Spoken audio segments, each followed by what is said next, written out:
Olá, boa noite. Mais uma vez estou eu invadindo aqui o Instagram da Essential. Hoje a gente vai fazer uma live com o Dr. Gustavo Vilela. Meu nome é Ana Maria, eu sou diretora comercial da Essential Pharma e eu tô aqui com a Clarissa. Meu nome é Clarissa, sou farmacêutica, sou diretora de pesquisa e desenvolvimento e do grupo Essentia, né? E hoje a gente vai falar com o Dr. Gustavo sobre o uso da suplementação na prática clínica. Oi! Olá, Oi, Gustavo! tudo bem? Tudo e você? Tudo ótimo. Primeiro de tudo, eu quero te agradecer por Eu estar que aqui. agradeço pelo convite tão honroso de falar com vocês aí. Eu acho que vai ser bem bacana o papo. As perguntas que a gente fez aqui, eu acho que vai ser útil para muita gente. Espero que sim. E aí? Então, doutor Gustavo, também muito obrigada pela sua participação, por dividir todo o seu conhecimento, né, pra gente, compartilhar aí um pouquinho conosco. Então, para começar, eu gostaria que o doutor falasse um pouco da sua trajetória na medicina, né, como tudo aconteceu e qual foi o seu interesse por inserir a medicina integrativa na sua prática clínica. Bom, minha formação foi em medicina, foi na Universidade de São Paulo, em Ribeirão Preto, e depois fiz residência médica em clínica, hematologia, banco de sangue, transplante de medula óssea, que são as doenças do sangue, né, as leucemias, os linfomas, câncer do sangue, e esse foi meu caminho de formação principal, né? E a partir dos últimos 12, 13 anos, eu tive uma coisa minha desde dentro de mim assim que me chamou mesmo para ir buscar outros estudos, outras formas de pensar, de analisar os pacientes, de tratar. Foi um chamado interno que aconteceu em mim naturalmente. Veio aos poucos, assim, foi um interesse meu espontâneo, curiosidade própria. Então, eu tinha um pouco de frustração porque eu ia nos congressos, né? E você, até hoje é assim, você vai no congresso de oncologia ou de hematologia, eles vão estudar o estudo A, o estudo que vai estudar a droga A versus a droga B, né? Tal esquema de químico versus outro esquema de químico. Então fica só nesse tipo de discussão. Quais drogas para o paciente? E você não tem uma discussão além disso, né? Da célula, do estilo de vida, da parte emocional, da alimentação. Então o global fica muito longe das discussões deles lá. Então eu ficava meio frustrado. Um aprendizado muito mecanicista assim, de drogas farmacológicas apenas. E para mim era pouco. Então aquilo, lógico, era importante, mas eu sentia que eu tinha que buscar um pouco mais que aquilo. Então esse foi meu caminho. Sim. Foi dessa forma. E faz quanto tempo, doutor? Deve ter uns 12, 13 anos já que eu fiz essa mudança, essa busca aí. Então acho que foi mais ou menos quando a gente se conheceu. Provavelmente, né? Sim. Porque acho que faz aí uns 10, 12 anos aí que a gente se conhece. É verdade. Então, doutor, para o público entender um pouco mais, né, como funciona a medicina integrativa, o doutor poderia citar, assim, algum exemplo de alguma doença crônica? Como que você visualiza o paciente? Como que você trata o paciente, né, para entender um pouco mais, né, dessa fisiologia toda, né, dessa grande abrangência que a medicina integrativa tem, né, nessa visão de um todo? Sim. Na medicina integrativa, e na verdade eu não gosto muito desses termos que a gente acaba inventando, né? Medicina integrativa, medicina complementar, medicina funcional, medicina isso, medicina aquilo. Na verdade, só existe um tipo de medicina, é uma medicina só, que é o cuidado do paciente, né? Na verdade, esses rótulos que a gente coloca são rótulos didáticos, para a gente compreender um pouco a filosofia. Mas, na verdade, tudo isso é medicina, né? Mas a medicina integrativa, ela tem um conceito de tentar, ou a medicina complementar, a medicina integrativa, tenta buscar compreender um pouco mais a fundo a causa das doenças e utilizar técnicas não somente ortodoxas, as técnicas modernas, né, científicas, mas também resgatar técnicas tradicionais, culturais, ancestrais, que também têm um papel importante na cura. Então, é uma medicina com uma mente mais aberta para novas novas estratégias, né? Então, um exemplo, por exemplo, imagine um paciente com artrite reumatoide, que é uma doença autoimune que acomete as articulações, né? E tem dor, deformidades e tal. Então, se você for tratar esse paciente com a medicina convencional, você vai usar anti-inflamatório, corticoide, quimioterápicos específicos, ou agora tem os anticorpos monoclonais, enfim, drogas super modernas, para tentar minimizar aquela ação inflamatória nas articulações. Isso é medicina convencional, né? Se a gente parte para a medicina funcional, medicina integrativa, ela vai tentar, ok, você pode usar esses medicamentos que são válidos muitas vezes, mas eles não agem na causa, eles agem na inflamação. Mas por que está inflamado naquela articulação, né? Então, a medicina funcional integrativa tenta ir buscar um pouco mais essa causa. Então, ela vai buscar modificar estilos de vida, modificar a alimentação, tratar a saúde intestinal, a saúde do fígado, quer dizer, promover a salutogênese, como a gente fala, quer dizer, promover saúde, o bem-estar, favorecer com que o corpo funcione melhor, sem ficar focando naquela coisa da inflamação que os remédios estão fazendo. Então, é uma estratégia mais global, uma clínica geral, eu digo que é uma clínica geral mais aprofundada, né? Então, é essa visão que a gente tem. Não se limitar a minimizar os sintomas e a buscar causas também. A gente trabalha bastante com os micróbios, né? O microbioma do nosso intestino, que é importante. A exposição ambiental crônica, tóxica, que a gente está exposto hoje, que dá várias doenças. Então, imagine que a tua artrite reumatoide seja decorrente, por exemplo, de uma questão alimentar que você tem, porque alguns alimentos podem, o mimetismo molecular, provocar reação cruzada e afetar a tua articulação. Então, pode ter um fundo alimentar, sim. Imagina que a artrite reumatoide tem a ver com, por exemplo, com uma alergia alimentar que você tem e um excesso de mercúrio no teu corpo. Você usar um corticoide, um anti-inflamatório, qualquer coisa que seja para tratar a inflamação, você não vai corrigir a tua alergia alimentar, não vai corrigir a intoxicação por mercúrio. Então, fica faltando esse complemento a mais dessa visão diferente, que na medicina ortodoxa você não tem essa visão. Então, você buscar uma visão complementar, você somando forças, você tem um resultado muito melhor. Então, essa é a nossa estratégia na medicina integrativa.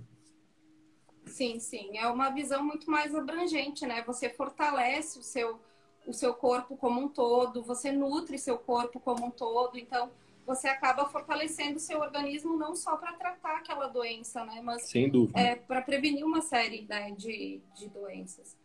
Sim. E entrando um pouco nesse caso, assim, nos casos clínicos, né? O que o doutor tem mais recorrência hoje em dia no seu consultório, né? De casos clínicos, sei lá, pacientes que têm muita doença da tireoide ou alguma doença mais específica, assim, né?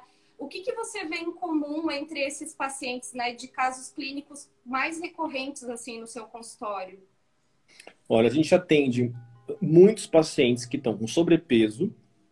A gente tem pacientes com dores crônicas, super comum, fibromialgia ou dores articulares, dores musculares, tendinites, dores lombares, né? Essa parte músculo-esquelética é muito comum. A gente tem pacientes com distúrbios gastrointestinais, alergias alimentares, muitos gases, estufamento, má digestão, refluxo. Isso é o arroz com feijão que a gente vê no consultório. É muito prevalente mesmo. E o que a gente vê de comum nisso daí tudo, muitas vezes é erro alimentar. Erro alimentar é a base de tudo isso daí que a gente está falando. Sempre tem alguma encrenca alimentar que a gente tem que descobrir, detectar e resolver, tratar. Então, a alimentação é a base de toda a nossa saúde e da doença também, eu costumo dizer. Então, essa é a nossa rotina diária. Deixa eu te perguntar uma coisa, doutora. Aí você está falando que você muda um pouco a alimentação das pessoas. A gente estava conversando sobre isso um pouco antes, né? Assim, que você vai ver, a pessoa tem um distúrbio alimentar ou ela tem alguma alergia alimentar. Pelo menos assim, eu vejo muita gente falando, né? A mudança de hábito, tipo assim, quebrar aquela... a pessoa tem um hábito, ou ela é sedentária. Como é que você faz para dar esse clique aí, para mudar isso? Porque deve ser difícil, né? Você mudar o cardápio de uma pessoa que ela está acostumada a se alimentar de uma forma ou não praticar atividade física. Eu acho que isso deve ser um desafio dentro do consultório. Você conseguir mudar os hábitos. É um desafio, porque o paciente tem que, ele tem que ele tem que introjetar dentro dele essa motivação para fazer, porque a gente é motivado para falar, para explicar, até para fazer na nossa vida pessoal, mas o paciente tem que comprar essa ideia, né? E nem sempre é fácil, né? Nem sempre é fácil. Quanto mais idosa é a pessoa, mais velha, mais difícil é ela mudar. Você tem lá os senhorzinhos que vêm com 80 anos de idade, tem assim, as vozinhas que vêm com 35 anos de idade, comeram errado a vida inteira. Quem é você, moleque, né, para falar que ela vai comer, tá comendo errado há 80 anos, né? Então é complicado mesmo. Tirar o açúcar, tirar a farinha branca. Tirar a farinha branca, imagina. Ela cresceu ouvindo que isso era bom para a saúde, né? Então é complicado. Então não é fácil, é um desafio. Mudar hábitos de vida é uma coisa que depende mais do paciente do que depende da gente. Então, minha postura, ela é muito, desse ponto, ela é muito tranquila. Eu já sofri muito com isso, sofri pelos pacientes, por eles não estarem fazendo aquilo. E eu carregava para minhas costas a responsabilidade que era deles, né?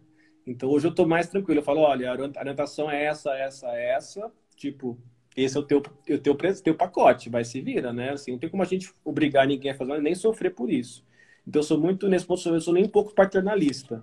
Dou as informações e as pessoas adultas conscientes têm que entender e fazer aos poucos. Claro que a gente pode dar ajuda, né? Dar dicas. Não é fácil mudar tudo de uma vez, de uma hora para outra, né? Então, a gente tem que fazer etapas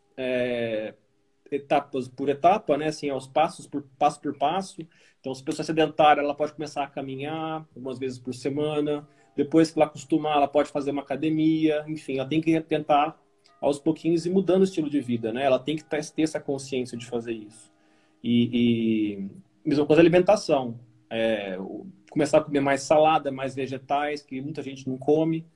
Então, aos pouquinhos, introduzir isso no prato, fazer uma sopa com vegetais, com legumes, quer dizer, de alguma forma, introduzir essas hortaliças que quando não está comendo, faz falta. Então, tem que ir aos poucos mesmo. Não é fácil. É a base, né, doutora? A alimentação, a gente É a sabe base. que cada vez é, né, mais comprovado que a alimentação ela é base, tanto da saúde quanto da doença, né? Sempre. Então, doutor, pegando um pouquinho desse gancho da alimentação, né? O doutor poderia compartilhar conosco um processo fisiológico, por exemplo, de uma pessoa que come em excesso o açúcar, né? Como que isso pode prejudicar nosso corpo? O que é a ingestão desse açúcar, né, no nosso corpo? Ele pode prejudicar a nossa saúde de uma forma geral. O doutor poderia entrar um pouquinho mais na fisiologia para falar o que acontece? Sim. Bom, o açúcar... assim, a primeira coisa que o açúcar pode produzir, ele produz inflamação no corpo, inflamação intestinal. Ele pode fazer mutações nas células do intestino, para você ter ideia. Então, se você consumir demais, você pode, só por isso, lesar as células. Era muito radical livre. Então, é um alimento que danifica as células. Lógico que nós temos mecanismos de reparação, nós temos mecanismos de controle e de consertar o que foi danificado no nosso sistema, né? Mas esses processos de autorreparação também dependem de alimentos e de nutrientes. Então, se você consome muito açúcar, que danifica, e tem uma falta dos nutrientes protetores, se você fica com um desbalanço, você não consegue se regular, se adaptar ao açúcar que você consumiu. Então, ele pode fazer tudo isso que eu falei. E, além disso, alterar a parte hormonal, a insulina, né, que é um hormônio que é obesogênico, né? A insulina ela faz obesidade, gera muita gordura corporal e danifica, né, as artérias, nervos, neurônios, as células em geral, né? O açúcar carameliza as células e danifica. Então, todos os tecidos sofrem com o consumo de açúcar exagerado, né? Sim. É um processo inflamatório silencioso, né? Crônico, silencioso. Ligado à Isso obesidade, ao câncer, ao diabetes, a doenças neurodegenerativas. Tudo isso tem ligação com açúcar, no fundo. Sim. E acho que deve ser um dos alimentos mais difíceis de tirar, né? Então, é porque ele vicia, né? Ele vicia. A pessoa fica dependente do açúcar. Como fica dependente de álcool, de droga, de bebida alcoólica, de açúcar, ele é a mesma coisa. Ele tem o mesmo coisa, poder, né? De vício, né? O açúcar. Tem. Ele traz uma recompensa imediata, né? Um bem-estar, um prazer, igual a droga, né? Um prazer imediato, mas depois você paga o preço metabólico, né? Sim, Então é sim. difícil você cortar o açúcar mesmo. Não é fácil. A própria flora intestinal de quem consome muito açúcar é uma flora intestinal alterada, né? Sim. As bactérias que consomem açúcar, elas aumentam no intestino. A população de leveduras aumenta no intestino. Então, você deixa de ter uma flora rica em lactobacilos, bifidobactérias, que são as bactérias boas, e passa a construir uma flora doente, tóxica, que vai te dar mais vontade de comer açúcar, vai te dar cansaço, que essas bactérias e leveduras produzem toxinas, álcool, que você vai absorver do intestino e vai deixar sempre no estado de letargia, um cansaço mental, raciocínio lento, um cérebro confuso, entendeu? Você vê o povo na rua dirigindo, assim, o povo está totalmente, às vezes, não sabe para onde vai, né? Não dá seta. E você, eu que não, né, percebo, falo, gente, isso aí deve estar comendo açúcar o dia inteiro para estar desse jeito, né? Então a gente Não, vê e o é, dia inteiro as pessoas, às vezes, lentas por causa do açúcar. Sim. e Da é flora impressionante intestinal que porque está ruim. as pessoas não linkam isso com açúcar. É difícil, elas não sabem disso. Não Por exemplo, você sabem. vê em criança. A criança, quando ela consome muito açúcar, ela fica super agitada, o sono super agitado, e ela quer mais açúcar. Então, é assim, Déficit de atenção, Aham, ansiedade, Sim. tudo isso daí. Irritabilidade em criança, com certeza. Além que tem, junto com os corantes. E criança come o açúcar com corante, né? A balinha com É. corante artificial, os corantes cancerígenos. Então, vai tudo junto. Corante com açúcar faz aquela química uma cerebral mistura horrível. boa. É. Tem uma parte também de conscientização, né? A pessoa colocar mais atenção em si, assim, quando ela consome aquele alimento, o que acontece com o teu corpo, né? As suas reações. Então, isso eu acho importante também as pessoas começarem a prestar mais atenção em si mesmos, né? Sim, e encarar o alimento como que aquilo vai fazer parte dela, né? A pessoa, às Sim. vezes, ela dissocia o que ela está comendo, engolindo. É. Ela fala, vou pegar o que é bom ali, vou sentir o gostinho, e ela esqueceu que daqui para baixo, do pescoço para baixo, acontece o quê? Aquilo vai fazer parte, das moléculas vão fazer parte das suas próprias moléculas do seu corpo, né? Uhum. Então, que tipo de célula você está construindo? Comendo batatinha frita o dia inteiro, refrigerante, não tem célula saudável, né? Sim. Então, a gente tem que ter essa visão de que aquilo vai fazer parte das nossas células, do teu interior. Então, acho que essa mudança de pensamento pode ajudar você a ter essa mais conscientização mesmo. Sim. Você tem que ser um pouco terapeuta, né? Na primeira consulta. Tem. A gente tem que fazer um pouco isso, sim. É, é. E Porque eu assim, acho que uma estratégia que eu uso, eu não fico assim, você precisa parar de fazer isso, precisa parar de fazer aquilo. Ficar insistindo muito no paciente, porque tem um efeito contrário.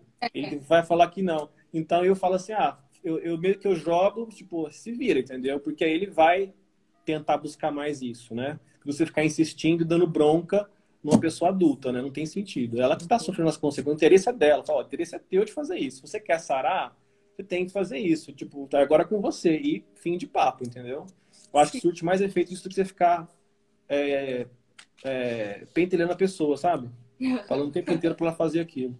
e eu acho que é uma experiência também, porque a pessoa, quando ela faz uma dieta, por exemplo, se ela fizer 30 dias, né? Ela chega no teu consultório com dores, com algumas... com sintomas da doença que ela tem aí. Se você muda o hábito dela, pede para provar ali por 30 dias, a pessoa Sim. vai ver no corpo dela muito rápido, né?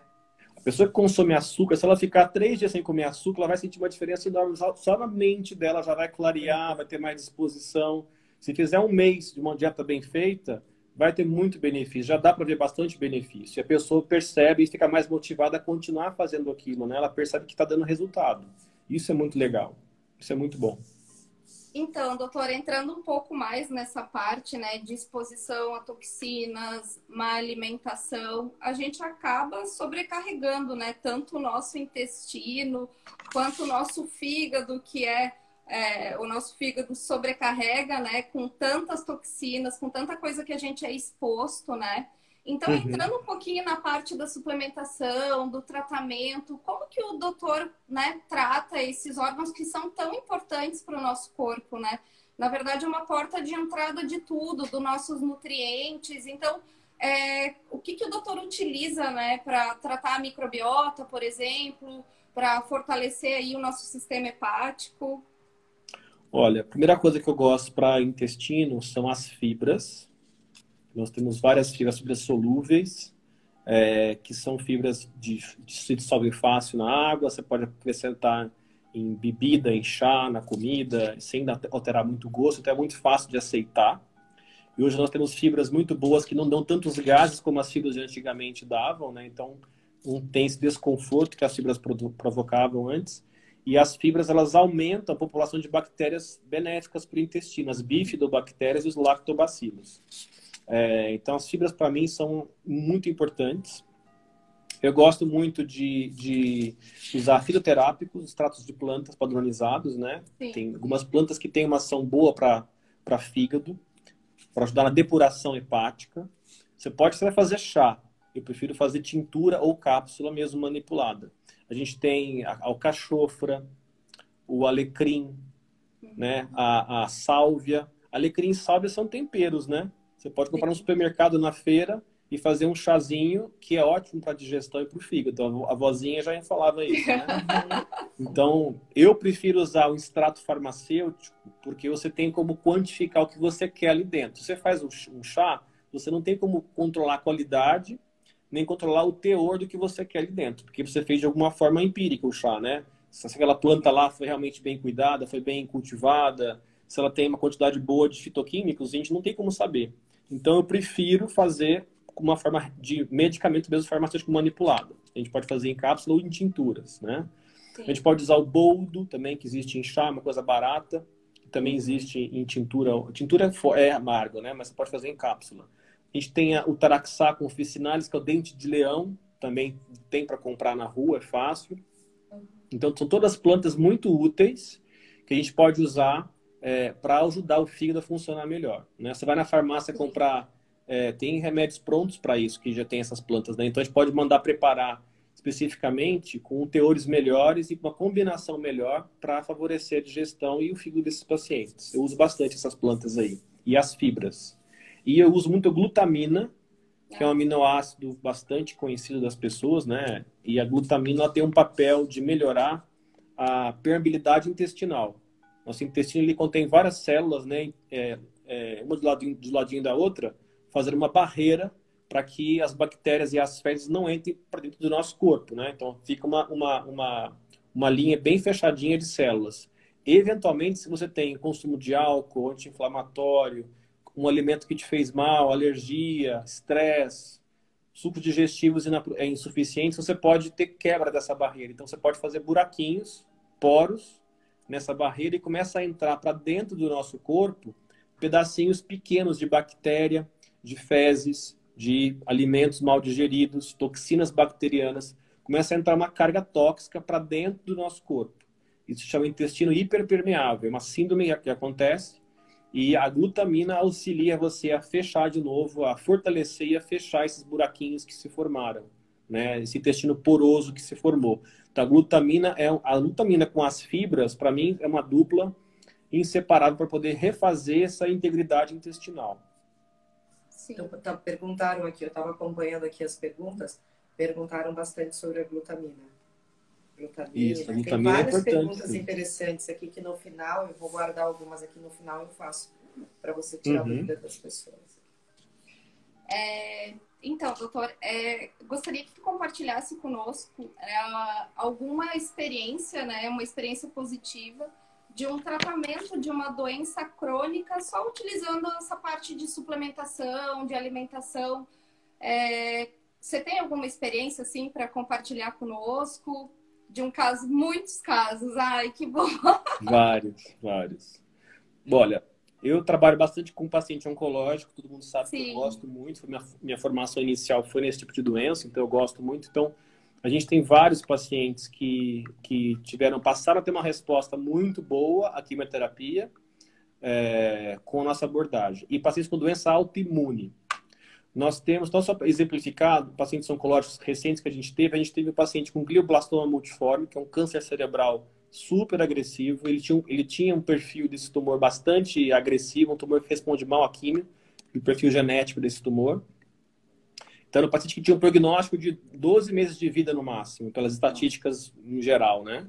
E aí ele tinha 2 lesões grandes no cérebro, uma só foi operada, a segunda não pôde ser operada. E era só para fazer quimio e rádio. e não tinha como operar mais. Então ele fez a quimio, fez a rádio, e aí ele me procurou, porque como não tinha como operar aquela lesão, o médico não deu muita esperança para ele. Então nós fizemos uma abordagem complementar, depois que terminou a quimioterapia, a rádio, tratamos bastante ele, até que chegou um dia que ele sentiu uma dor de cabeça muito forte, foi no pronto-socorro, o médico fez uma tomografia no pronto-socorro e viu que, olha, teu tumor aumentou, esse que tinha sobrado aumentou, vou ter que operar de urgência. Na hora que ele abriu a cabeça do paciente, né, na cirurgia, e foi ver o que tinha acontecido, não era um tumor. A tomografia tinha dado uma imagem que dava a entender que era um aumento tumoral, mas na hora que ele foi abrir para ver a lesão, era apenas um cisto. Ele falou assim, não tinha mais tumor ali, o tumor desapareceu, era só uma água. Quer dizer, o tumor foi uma água que fez a dor de cabeça dele aparecer, né? Mas na hora que ele abriu, essa água saiu e o tumor desapareceu. Então, foi um caso recente que a gente teve que mostrou bastante essa eficácia que a gente pode produzir nessa parte. E outra paciente nossa também que estava com está ainda, né, em tratamento com a gente, um câncer de cólon com metástases hepáticas e pulmonares, uma paciente bastante grave.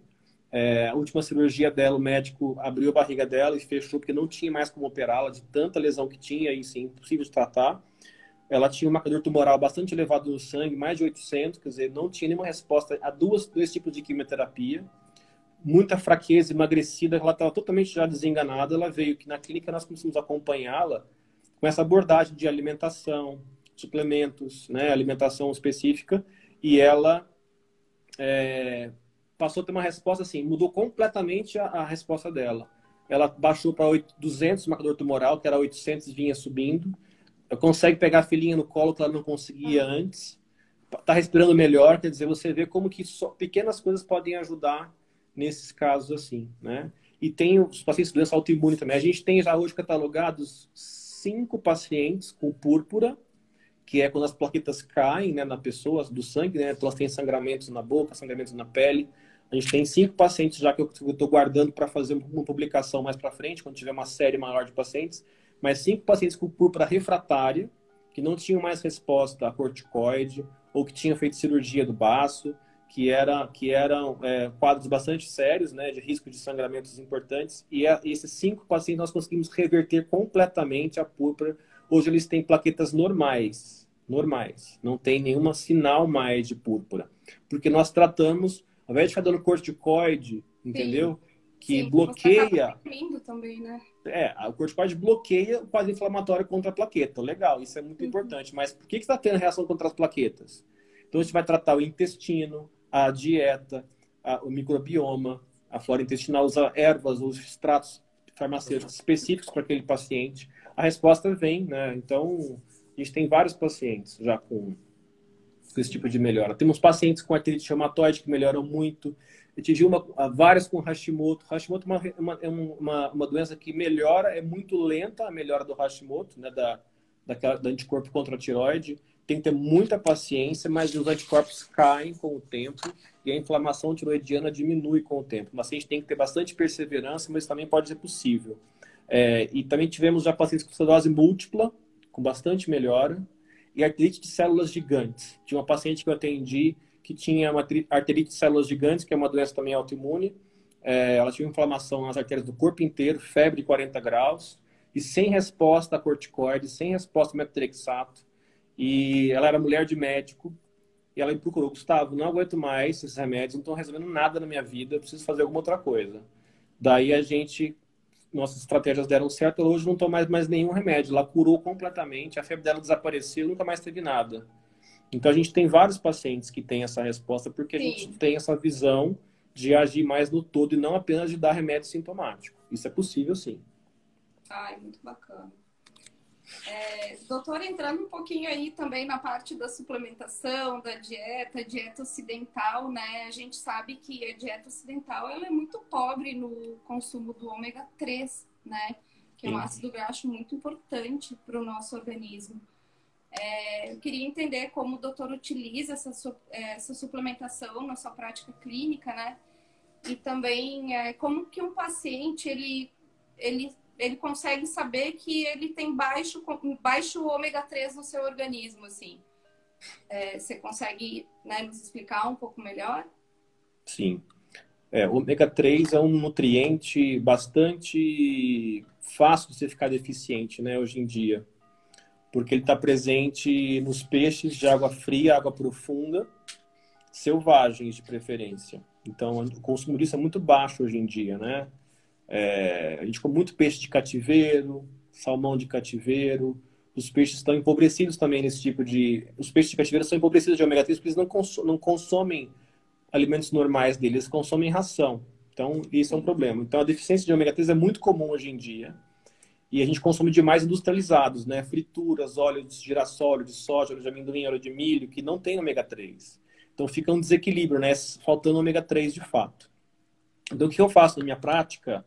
É lógico que o paciente deve comer peixe, né? Que sempre a alimentação é o mais importante. O peixe selvagem nem sempre é acessível para as pessoas, mas a principal fonte é o peixe, o salmão, a truta, a sardinha, o arenque. Todos esses peixes selvagens têm ômega 3. Mas nem sempre é possível isso, né?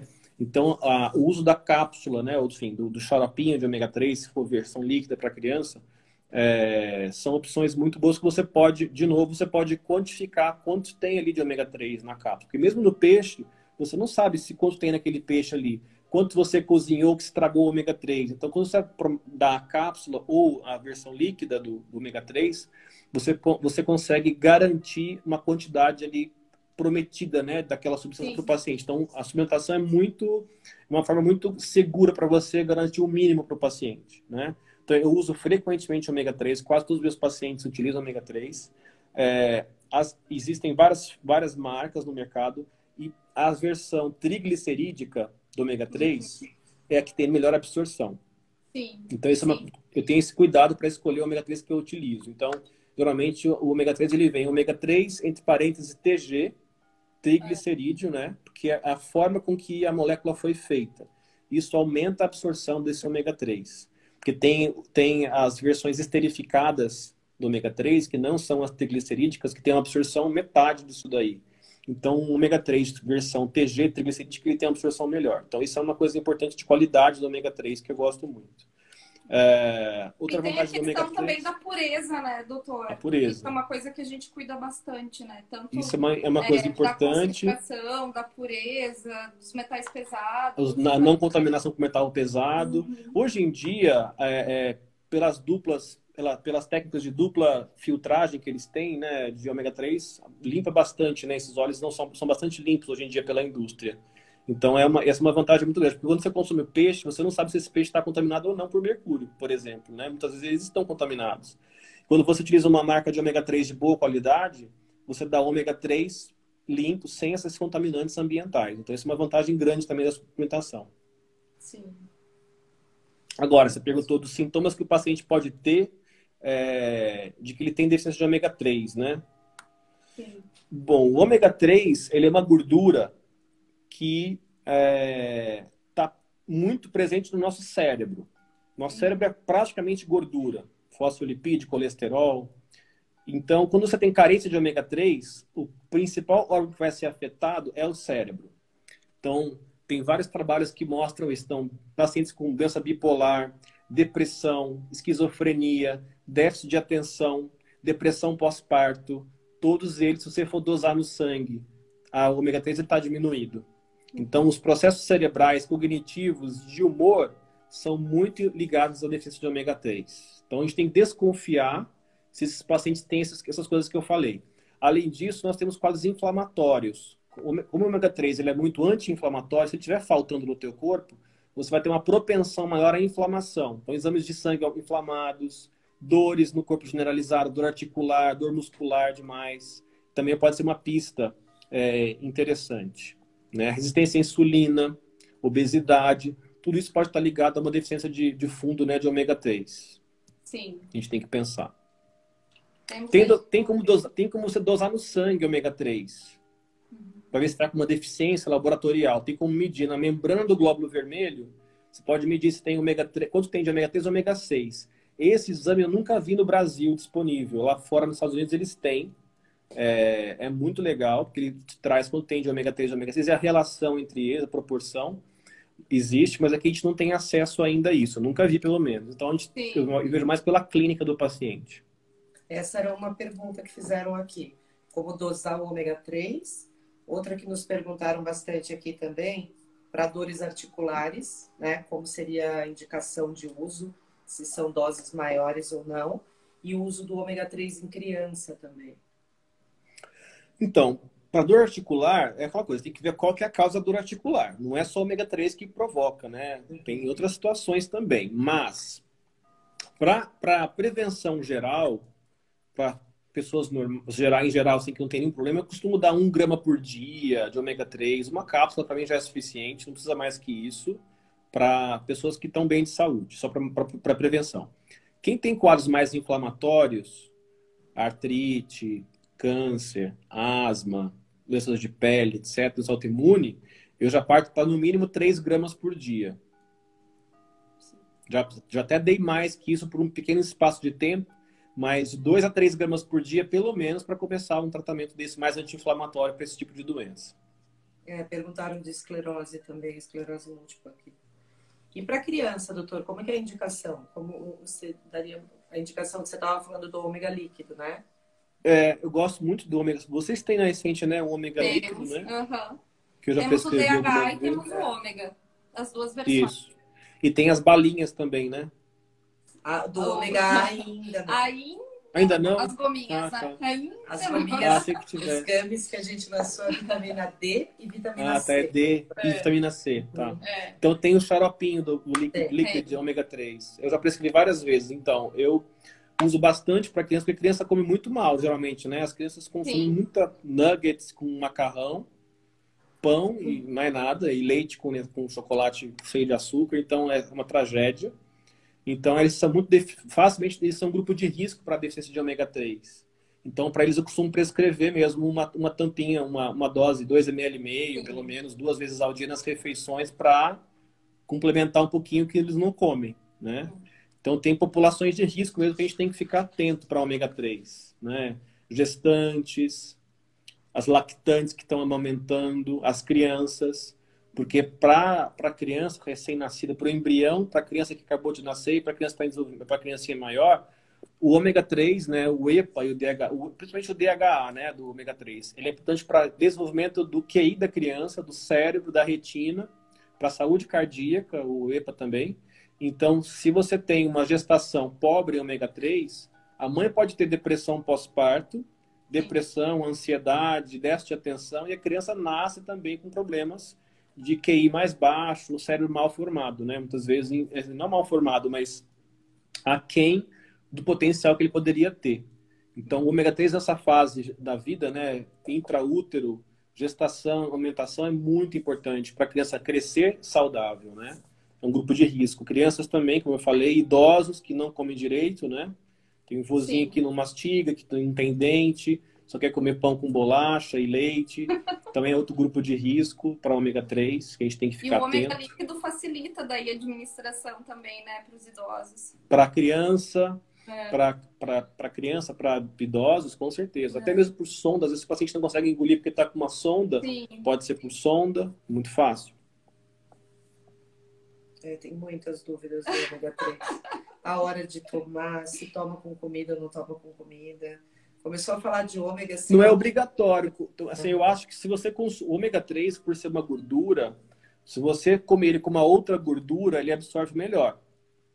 Então, na refeição é um horário muito apropriado, né? Porque você vai ter o óleo da comida, você vai ter o azeite, você vai ter a gordura da carne, quer dizer, você vai ter outras gorduras ali presentes que vão ajudar esse ômega 3 a penetrar no teu corpo. Então, uma hora boa de se usar é com a alimentação, com as refeições. Do que se eu tomar com o estômago vazio com um copo d'água. Água e óleo não se misturam muito bem, né? Então, você comendo com outras gorduras é mais fisiológico. Como se fosse parte da tua alimentação. O teu peixe estivesse naquele pedacinho daquela cápsula. Então, vai entrar melhor. Eu acho que é, assim, uma dica boa. Com as refeições. Então, doutor, puxando aí também a parte da suplementação, né? O uso de aminoácidos, aí a gente está vendo uma crescente, né, no uso de aminoácidos.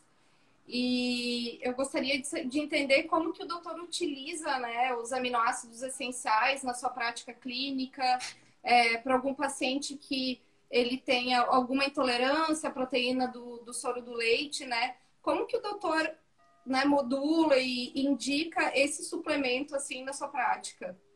Uhum. Eu indico aminoácido hoje em dia em algumas situações. Primeiro, pacientes que são vegetarianos, Sim. não consomem carne animal, vamos dizer assim, né? Então ficam só nos vegetais. Então eles têm um risco maior de ter deficiência de aminoácidos, né? Por exemplo, essenciais. Porque tem gente que não come vegetarianos que não comem tão perfeitamente bem assim, né? É. Então, nesses pacientes, a gente pode dar aminoácido, porque um sachê de aminoácido de 10 gramas equivale a uma boa porção proteica para ele. É. Então, ele pode usar isso como um complemento ao vegetarianismo dele. Não é de animal, esses aminoácidos, não vai ter problema para ele. Então, é uma indicação boa. Outra indicação para aminoácido que eu gosto é para quem treina, né? E é uma forma de você que tem que ter um aporte proteico adequado e que às vezes no dia a dia corrido não consegue parar para fazer um lanche com proteínas. Então você dissolve aquele pozinho na água e é uma forma prática de você garantir o mínimo de aporte proteico diário para o paciente, para quem são os esportistas.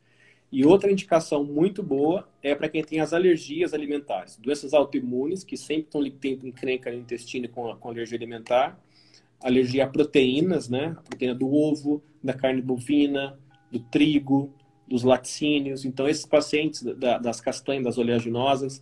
Então, esses pacientes que vão ter que remover um ou mais proteínas da alimentação, porque eles não podem consumir aquela proteína porque tem alergia, a gente tem que complementar com um aminoácido. Então, ele é uma opção muito boa para quem tem esse intestino mais delicado, hiperpermeável, com digestão mais difícil. Eu gosto bastante porque ele tem uma absorção simples, rápida, e ele supre tudo que você precisa naquele dia, naquela hora. Então ele é perfeito para mim. Eu adoro aminoácido. Porque esse mix de aminoácidos, eles são essenciais. Então, na verdade, eles precisam ser adquiridos através da alimentação, né? Exatamente. O nosso A gente não coloca, produz, né? sim, a gente coloca uns aminoácidos apenas que o corpo realmente tem, são vitais para o nosso corpo. A gente não consegue viver sem eles. Porque muitos aminoácidos nós sintetizamos dentro do nosso fígado, do nosso corpo, do nosso músculo, né? A gente produz lá dentro mesmo. Então, isso a gente não precisa comer. Mas os essenciais à vida, se a gente não comer, a gente fica deficiente neles. Então, a gente põe nesse sachêzinho esses aminoácidos que a gente já sabe quais são, que são essenciais para você tomar, porque o resto do corpo se vira. É o básico para você estar vivo, para você ter saúde. Então, é excelente isso. Eu até prefiro usar isso do que o whey, por exemplo, hoje em dia, pra você ter ideia. Ele, por ter essa questão da alergia alimentar. Para muitos pacientes, o whey pode ser alérgico. Como você falou, a alergia alimentar ao whey protein é uma indicação para os aminoácidos. Sim, sim. E também os aminoácidos são a base de formação para os nossos anticorpos, para os músculos, para os neurônios. Então, assim, muitas vezes as pessoas ficam, né? Ah, mas para que eu vou usar isso? Na verdade, né, o nosso corpo, ele precisa muito desses aminoácidos essenciais para a formação das nossas células de defesa, enfim. Então, realmente é um produto bem interessante aí para praticar. Isso é uma opção a mais que a gente tem para aporte proteico, né? A gente tem as proteínas vegetais, temos o whey protein, que é excelente para várias indicações, e o aminoácido para quem precisa, para quem tem necessidade, né? Ana, temos mais perguntas aí? Perguntaram do consumo do whey, o que você falava, né? Qual que é a tua opinião em relação ao consumo de whey protein? Perguntaram aqui. Que daí você já está falando dos aminoácidos aí, que em determinadas situações... O whey é uma opção proteica muito boa, tem vários trabalhos que mostram melhora da saciedade, da composição corporal. É um alimento proteico muito bom. Não acho que é para todo mundo, como tudo na vida, né? Nem tudo é para todo mundo, porque tem gente que digere mal a proteína do leite, digere melhor a proteína da carne, outros digerem melhor proteínas vegetais. Cada pessoa tem uma individualidade bioquímica, então a gente tem que adequar o alimento para aquela pessoa. Então, tem pacientes, por exemplo, que se dão muito bem com o whey, não passam mal, têm ótimos resultados. Tem outros que passam mal. Então, aquele paciente que passa mal, a gente não vai usar o whey. Quem não passa mal pode usar o whey. Então, tem que ser mais individualizado. A gente tem que ter as opções no mercado, né, como a gente tem hoje em dia, felizmente, e selecionar aquilo que se adequa a cada um. Fazer uma indicação apropriada. Quanto mais a gente tiver mais opções e ferramentas, melhor para o paciente. Sim. Então, teve uma pergunta aqui que fizeram, doutora, que você acho que eu tinha feito uma pergunta sobre isso também, sobre a glutationa. Uso da glutationa. A glutationa. Você fale um pouco, porque a gente estava, né, linkando com o whey, a gente tem na nossa linha o Immuno-Whey, que tem os precursores da glutationa. Então, eu queria que você falasse se você usa e falasse um pouco sobre a glutationa, que foi uma das perguntas no começo. O Eu nosso uso, eu produto gosto. tem tanto os precursores, né, da glutationa como os cofatores, e também ele tem a beta-glucana de leveduras, né, só para contextualizar. Sim. Então, eu gosto bastante do Immuno-Whey, dessa questão da glutationa. E no caso da glutationa, ela opa, caiu aqui. Ela é uma substância que tem ação antioxidante para o fígado, a glutationa. Então, é o principal antioxidante hepático. Ela protege o fígado contra danos químicos, ajuda o fígado a desintoxicar, né, a se depurar.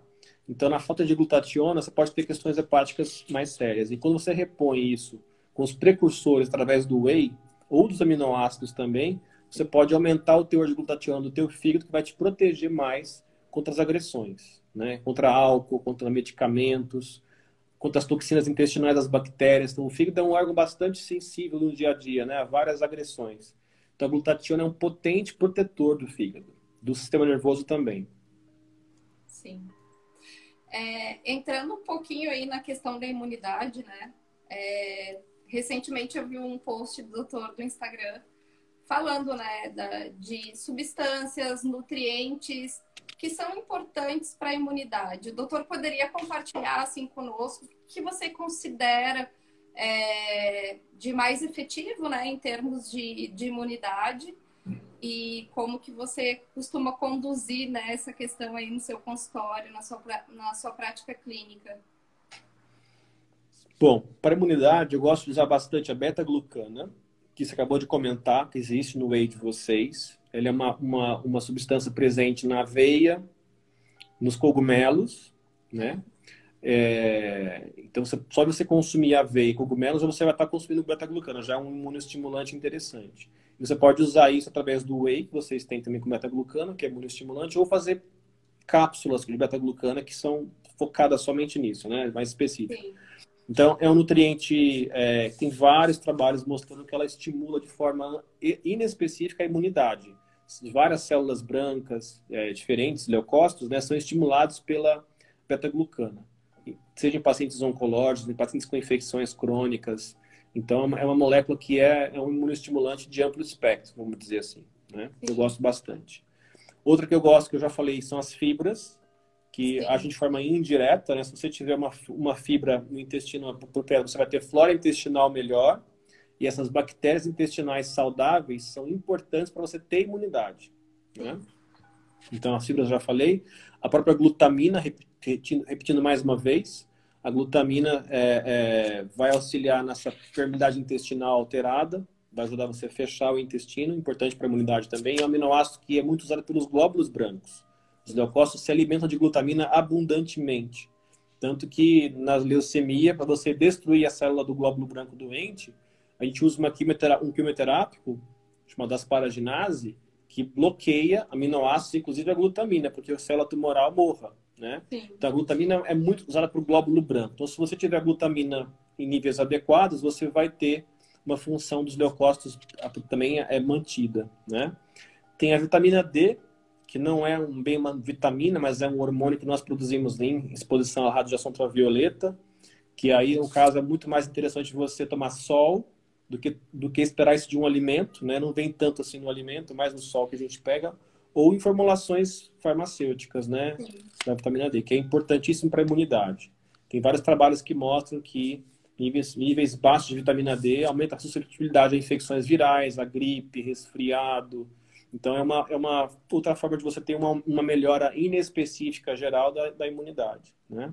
A gente tem o zinco, que é importante para a imunidade, para produzir interferon, né? Então, a gente pode obter isso da linhaça, frutos do mar, ovo, folhas verdes escuras, as castanhas, né? Tem zinco também.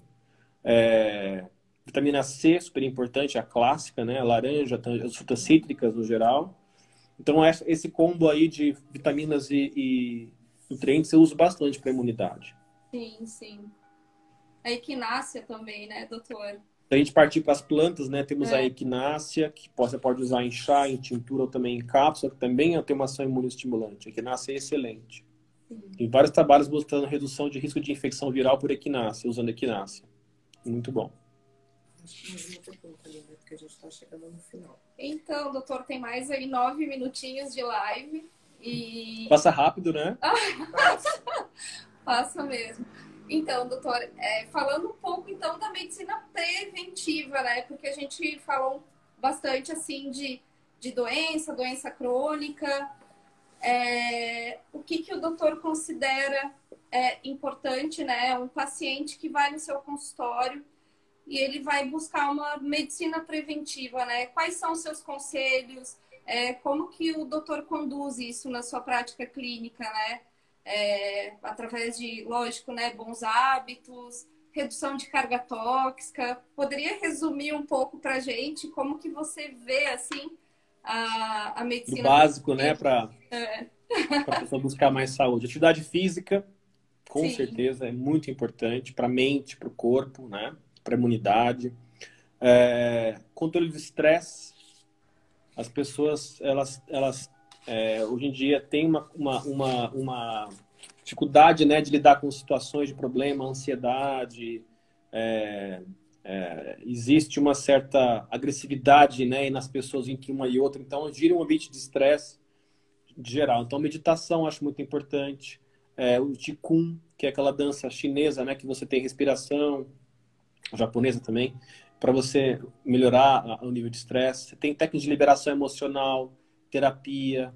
Então, a gente tem que buscar alguma forma de você buscar o que você gosta para manter o nível de estresse mais controlado. Massagem, você ter contato com o verde, é uma coisa barata. Você andar descalço, andar perto das árvores, no jardim, só isso já te traz, às vezes... Só de você se expor à frequência da luz verde, que acontece nas plantas, né? A luz verde está ali, você já tem nível de estresse mais diminuído. Você tem nível de estresse diminui só de ter contato com o verde, porque é uma informação ancestral nossa, né? Você vê o verde. A gente veio do mato, né? Então hoje a gente vive numa floresta de selva, de uma selva de pedras, né? A gente não tem contato com o verde mais. E só de você ter contato com o verde, você melhora o nível de estresse. Outra coisa importante é você ter visão do horizonte. Visão muito estreita dentro de casa, parede, escritório, você não tem a visão horizontal longínqua, isso aumenta o estresse. Então você está num ambiente aberto, mais uma vez, natureza, você tem uma amplidão de visão à distância, e especialmente do verde, você baixa o nível de estresse cerebral. Então isso é uma questão de saúde mental, né? Atividade física, saúde mental, alimentação, que é o terceiro item importante, que eu acho que a principal coisa da alimentação, o primeiro item é ver o que te faz mal. Sim. Eu falo para o paciente, você come de tudo? Tem alguma restrição alimentar? Não, eu como de tudo, adoro tudo. Pronto, já tem um problema ali, porque é impossível. Eu não conheço nenhuma pessoa que consegue comer de tudo e não passar mal. Ela pode não saber que está fazendo mal, mas tem. A gente sempre tem algum alimento que a gente não digere muito bem. A gente não sabe muito bem qual é. Então, existem testes para você fazer para detectar isso daí. Então, detectar qual que é o teu alimento problema, teu calcanhar de Aquiles, né? Atendi um paciente hoje com caspa crônica, que voltou no retorno e falou assim, doutor Gustavo, voltei hoje para te dizer que eu não tenho mais caspa. Minha caspa, depois de 20 anos, minha caspa sumiu. Por quê? Tiramos o alimento alergênico dele principal. A caspa tem muita relação com a alergia alimentar. Então, o paciente não sabe disso. Ele acha que é fungo, que é falta de shampoo, não sei o quê. O corpo não conhece shampoo. Então... detectar qual que é o alimento ruim para aquela pessoa. Primeiro ponto para a saúde. O alimento ruim faz permeabilidade intestinal alterada, destrói teu colágeno, faz barriga aumentar, gases, refluxo, caspa, vários problemas de pele. Então, detectar o alimento ruim é o primeiro ponto para a saúde. Depois você vai organizar aqueles que você pode consumir um melhor perfil de carboidratos, de proteínas, né, de micronutrientes. Isso aí é muito individualizado. Mas a dieta, basicamente, eu penso dessa forma. Tirar o que é ruim e colocar o que é bom, o que é necessário para ela, né? E em relação à carga tóxica, que é importante a gente lembrar para os pacientes é evitar se contaminar no meio externo. É impossível não se contaminar. A gente vive num ambiente poluído. Aqui em São Paulo, então, só de você estar vivo, você está se contaminando por estar presente no ambiente, né? Mas a gente pode ter medidas simples no dia a dia para minimizar essa exposição tóxica, né? Evitar usar muito perfume, creminho com muito cheiro. As mulheres adoram, né? Esses cremes com muito perfume, muita cor. Isso tudo é química que está entrando no teu corpo. Sim. Então, evitar consumir água em garrafa plástica, água mineral plástica, né? Preferir garrafas de vidro. Ou o que eu faço muitas vezes, eu pego um frasco em casa que eu tenho de metal, coloco a minha água de casa ali e levo comigo para treinar, para onde eu for, entendeu? Sim. Eu garanto uma água de qualidade boa. E não ficar comprando na verdade, rua. são pequenas coisas que podem ser Pequenas feitas, coisas. né, doutor? Assim, tomar uma água no plástico de vez em quando não vai ter problema, mas você consumir aquilo o tempo todo, 30 anos da sua vida, você vai engolindo partículas de plástico junto. Está mais que já conhecido isso, né? Que é um tóxico ambiental, o plástico, né? O bisfenol e os ftalatos, né? Que são cancerígenos, inclusive, e são perturbadores dos nossos hormônios, são disruptores endócrinos. Então, evitar água com plástico. Isso é uma coisa básica para as pessoas fazerem em casa já. Evitar muita maquiagem, as mulheres... Lógico que nós temos linhas de cosmético hoje que estão indo para esse lado mais orgânico, menos tóxico. Isso é uma opção muito boa também, né? A maquiagem, os cosméticos green, né? Como a gente fala, sim, né? Sim. Essa linha mais natural. Na Essente, a gente tem essa preocupação já, né? Os nossos cosméticos, todos que a gente manipula, a gente se preocupa Eles não têm bastante com isso. essas químicas, né? Também tem a questão do desodorante com alumínio, né, doutor? Que grande parte aí da população também utiliza. Sim, com certeza. Eu acho que essas dicas básicas são em gerais para todo mundo seguir, né? Eu acho que são importantes para ter saúde. É isso. Doutor, eu quero te agradecer muito. Foi muito legal. A gente teve muitos elogios. Adorei aí. Também. Tem vários fãs teus aqui assistindo, falando que foi incrível, que te adora. Pacientes seus também. Tem pacientes meus aí? Quem será? Olha, teve pessoas aqui falando que você é o máximo, que é o melhor médico. Eu também concordo. Obrigado, muito meninas. Legal, muito bacana. Eu acho que essas Adorei dicas mesmo. aí, essas dicas são muito válidas, assim. Um pouquinho de... Se mudar só um pouquinho, assim, né? O começo ali, você já vai começar a ver algumas mudanças e vai se animar para ter uma vida mais saudável. Com certeza. Muito importante. Doutor, muito, muito, muito, muito obrigada. Obrigado, Clarissa. Obrigado, Ana. Teu conhecimento aí, acho que vai, né, vai fazer diferença aí na vida das pessoas. Obrigada por compartilhar tudo isso conosco. Obrigada pelo carinho. Eu vou deixar Obrigado gravado, pelo convite. Então vai estar gravado, vai estar no nosso IGTV. Então, quem está assistindo aí, se quiser indicar para alguém, vai estar ali salvo, todo mundo vai poder continuar vendo. Tá bom? Doutor, um beijo grande, boa noite. Beijo. Obrigada por Beijo estar grande. presente aí. Tchau. Tchau, tchau.